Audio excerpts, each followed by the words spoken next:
The world thinks the Iron Monarch is made of cold steel and ancient law, a shifter whose heart was forged in the same fires as his crown. They see him as an apex predator who demands absolute transparency, yet for 8 years, I lived in the marrow of his castle, a ghost in plain sight.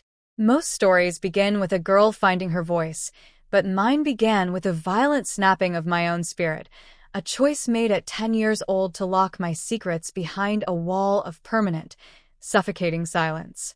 I wasn't just a servant scrubbing the blood from his training floors. I was a ticking clock, weaving a salvation that smelled of poisonous flowers and stolen moonlight.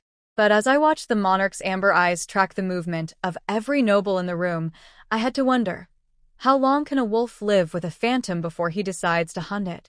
The palace of the Iron Monarch doesn't breathe. It looms, a fortress of jagged stone where the air tastes of ozone and the restless energy of a man who hasn't known peace in a decade. My brothers were the first cost of this war, their regal human forms dissolved into the primal, agonizing geometry of the wolf, cursed by a woman who wears cruelty like a silk shroud. To the court, I was Star, the mute girl who moved like a shadow and offered no threat because a girl without a tongue has no power. I spent my nights in the forbidden corners of the royal gardens, my fingers blackened and burning from the sap of the silver wolf's bane, the very plant that could either free my kin or execute me. I thought I was invisible until the night the monarch decided to walk the gardens alone, his predatory grace making the very shadows recoil. If he found the silver thread I dropped, would he see it as a clue or a noose? Damon, the Iron Monarch, was never meant to be a man of mercy. He was a king of boundaries, and I was the only thing in his kingdom that remained undefined.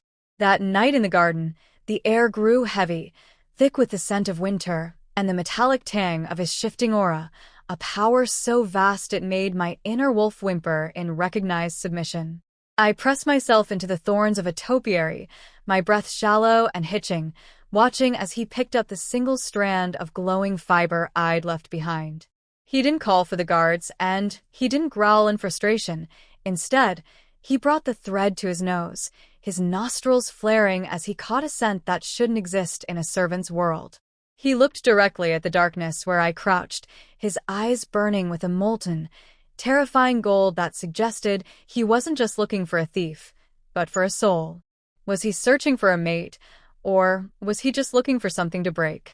Life in the Iron Monarch's inner sanctum is a dance on the edge of a blade, especially when your primary job is to be the silent witness to his most vulnerable moments. I was promoted to his personal attendant not out of kindness, but because he wanted to study the girl who had accidentally shattered a poison chalice before it could touch his lips. Every time I reached out to fasten the heavy iron clasps of his cloak, the air between us would crackle, a silent conversation happening between our wolves that my human mind was too terrified to translate. He would watch me with a clinical, agonizing intensity, his hand occasionally brushing mine a touch that felt like a brand, searing my skin with a heat that made my vow of silence feel like a physical weight in my throat. He was a king who commanded the winds and the woods, yet he seemed fascinated by the one girl who refused to give him a single word. If I let myself feel the pull of the mate bond, would I be saving my brothers, or surrendering the only weapon I had left?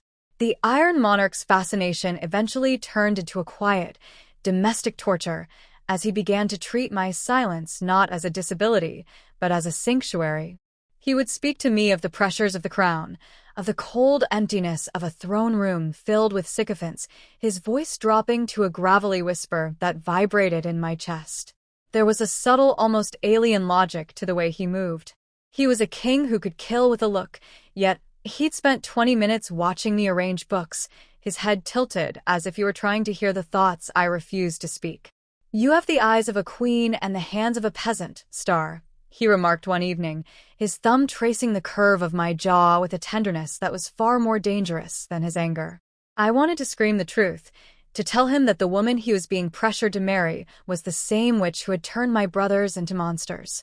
But as the full moon began to bleed through the clouds, I realized the real question wasn't if I could keep my secret, but what would happen to the Iron Monarch when he realized he'd fallen for a lie. The arrival of Lady Morwen was a nightmare draped in velvet and highborn etiquette, a predator returning to the scene of her favorite crime. She didn't recognize me at first, for who would look for a fallen princess in the girl carrying the slop buckets, but she recognized the Iron Monarch's scent on me, and that was a death sentence. She circled Daemon like a vulture, her alliances and treaties merely a smokescreen for the soul-draining magic she was already weaving around his mind. I saw the silver light begin to cloud his amber eyes. The Iron Monarch's indomitable were beginning to fray under the weight of her enchantments. I had only one shirt left to finish, one sleeve between my brothers and their humanity, but as I saw the monarch reach for Morwen's hand, a cold realization settled in my gut. If I stayed silent to save my family, would there be anything left of the man I loved to rule the kingdom I was trying to protect? The darkness of the Iron Monarch's dungeon doesn't just swallow the light, it swallows hope, the stone walls sweating with the moisture of 1,000 forgotten breaths. I sat in the corner of that frozen cell, my fingers moving by touch alone, guided by the muscle memory of a decade spent in the shadows. The sixth shirt was a tangled mass of silver and pain, the wolf's bane fibers cutting so deeply into my skin that I could no longer tell where the thread ended and my own blood began. Above me, I could hear the muffled drums of the executioner's march, a rhythmic heartbeat that signaled the end of my 10-year gamble. Morwen had played her hand perfectly, turning the monarch's own ironclad justice against the only person who could see through her glamour. I had to wonder, as the cold iron of the cell door began to groan, if a heart is made of iron, does it break, or does it simply shatter? The door swung wide, but it wasn't the guards who stepped into the gloom, it was Morwen, her presence a toxic perfume that made the air turn sour. She didn't come to gloat. She came to finish the job she started in the cradle, her crimson nails tracing the iron bars as if she were playing a harp. She spoke of my father's final screams and of how the Iron Monarch's soul was currently being served to her on a silver platter, a delicacy to fuel her next century of terror. She laughed at the sight of the shirts, calling them the pitiful rags of a ghost princess, unaware that the final stitch was being pulled tight even as she spoke. She leaned in close, her breath cold against my ear, promising me that my brothers would be the ones to feast on my remains once. She stripped the last of their human minds away. If the witch knew that my silence was a choice and not a curse, would she be so quick to turn her back on a girl with nothing left to lose? When they finally dragged me into the blinding light of the execution square, the world felt like a fever dream of gold and ash. The Iron Monarch sat upon his elevated throne, but he was a hollowed-out version of the man I had served. His eyes were vacant pits of shimmering silver, his regal posture maintained only by the invisible threads of Morwen's magic. At the edge of the clearing, 6 iron cages rattled with a fury that shook the ground, the massive, silver-streaked wolves inside throwing themselves against the bars until their fur was matted with crimson. The crowd was a sea of hungry faces, calling for the death of the mute witch who had dared to touch their king, their voices a dull roar that drowned out the wind. I clutched the sack of shirts to my chest, the weight of them the only thing keeping me upright as the executioner stepped forward, his axe catching the morning sun. Was I meant to be the sacrifice that saved the kingdom, or the spark that burned it to the ground? The herald's voice boomed, a list of crimes that were actually my greatest sacrifices, but I didn't look at the crowd, and I didn't look at the blade. I looked at Daemon. I reached into the depths of our shattered mate bond, pushing past the fog of Morwen's poison to find that spark of winter and steel that lived in the center of his chest. For a split second, the silver in his eyes flickered, a moment of pure, agonizing clarity where the Iron Monarch saw the girl he had kissed standing on the brink of oblivion. Morwen saw it too, and her scream of "execute her" was the signal that broke the world. As the guards lunged, I didn't cower. I moved with a grace that was no longer a servant's, the sack of shirts erupting from my hands like a cloud of fallen stars. If a vow is broken to save a life, is it a betrayal, or is it finally the truth? The air didn't just crack. It screamed as the 6 shirts found their marks, the silver light of the wolf's bane reacting with the sun to create a supernova in the center of the square. The iron cages didn't just open, they disintegrated. The massive wolves mid-leap as the fabric touched their skin and began the violent, beautiful process of reconstruction. In the space of 3 heartbeats, the monsters were gone, and in their place stood 6 men of royal blood, their silver-embroidered tunics a middle finger to the woman who had tried to erase them. I stood in the center of the storm, my voice a sound I hadn't heard in nearly a decade, tearing through the silence like a clarion call. "Daemon," I screamed, the name a jagged piece of my heart, as I sprinted toward the throne not to beg for my life, but to claim his. If a king is lost in a sea of magic, can a single word from his mate be the lighthouse that brings him home? The final confrontation wasn't fought with steel, but with the raw, terrifying power of the claiming. I didn't wait for the guards, and I didn't wait for his permission. I threw myself into the Iron Monarch's lap, my teeth finding the pulse point on his neck, where his scent was the most concentrated. The bite was a violent communion, a bridge of blood and soul that allowed my magic to flood his system and incinerate the silver-wrought Morwen had planted there. The explosion of golden light that followed sent the witch reeling back, her glamour shattering like cheap glass to reveal the withered, ancient creature beneath. Daemon's hand clamped around my waist, his fingers digging into my skin as his eyes snapped back to amber, the Iron Monarch returning to his throne with a growl that made the entire city fall to its knees. As he looked at the brothers he had once hunted and the princess he had nearly killed, the only question left was, how do you settle the debt for a decade of silence? The epilogue was written in the rebuilding of 2 thrones, the iron and the silver finally forged into a single, unbreakable line. Morwen's end was as silent as my childhood, a shadow consumed by the very darkness she had cultivated, while my brothers took their places as the guardians of a new era. But the real story ended in the quiet of the royal gardens, under the same stars where a mute girl had once dropped a silver thread. Daemon didn't look at me as a king looks at a queen.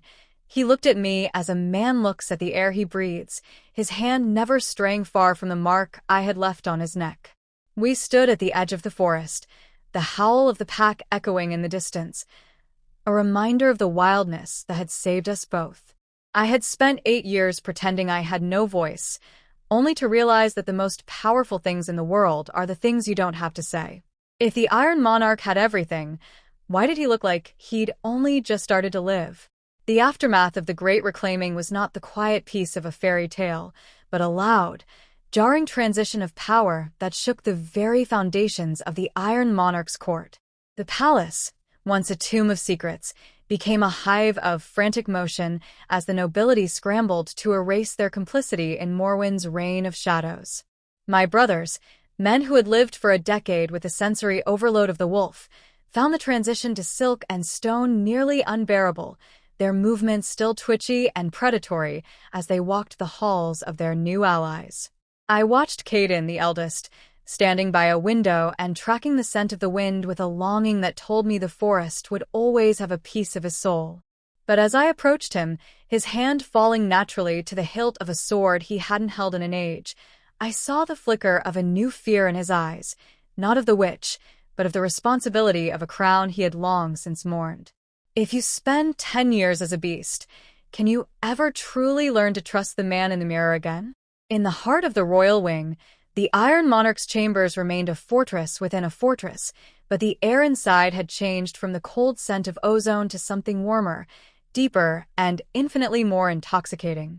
Daemon sat at his massive oak desk, the weight of the dual kingdoms pressing down on him, yet his gaze was fixed entirely on the door the moment I stepped through. He didn't move with the stiff formality of a king anymore. He moved with the raw, focused hunger of a mate who had almost lost his world to a hallucination. He rose and crossed the room in 3 long strides, his hands framing my face with a desperation that made my breath hitch, his thumbs tracing the line of my throat where the words used to die. He spoke of the 8 years he had spent watching me, of the way my silent presence had been the only thing that kept his inner wolf from spiraling into madness, even when he didn't know why. He leaned his forehead against mine, his voice a low, vibrating rumble that felt like a physical caress. I spent a decade ruling an empire, star, only to realize I was being governed by a girl who never said a word. If the Iron Monarch finally had his queen, why did he still look like a man afraid of the dawn? The first state dinner was a gauntlet of political theater, a test of whether the court would accept a mute servant as their sovereign and 6 wild beasts as their princes. I wore a gown of liquid silver that felt like a second skin, the wolf's emblem of my house embroidered in diamonds across my chest, a silent reminder that the ghost had finally taken flesh. Morwen's absence was a vacuum that many tried to fill with flattery, but a single growl from Liam at the end of the table was enough to remind the sycophants that the wolves were still very much among them. Damon sat at the head of the table, his hand never leaving mine, his fingers interlacing with mine in a public display of the bond that no longer needed to be hidden. He watched the room not with the vacant eyes of a puppet, but with the cold, calculating precision of a monarch who was deciding which of his subjects were loyal and which were merely waiting for a new master. When he stood to give the toast, the silence that fell was more absolute than any I had ever maintained.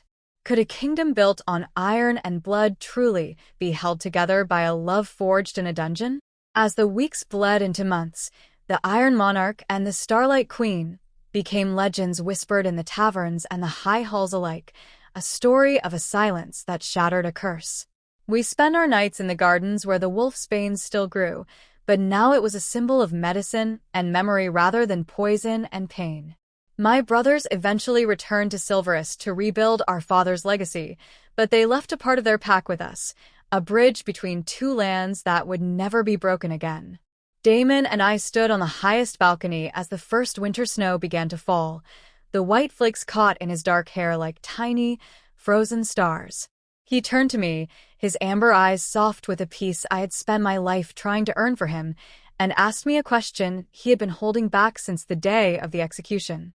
He wanted to know if I missed the quiet, if the noise of the world and the weight of the crown were too much for the girl who had lived in the shadows.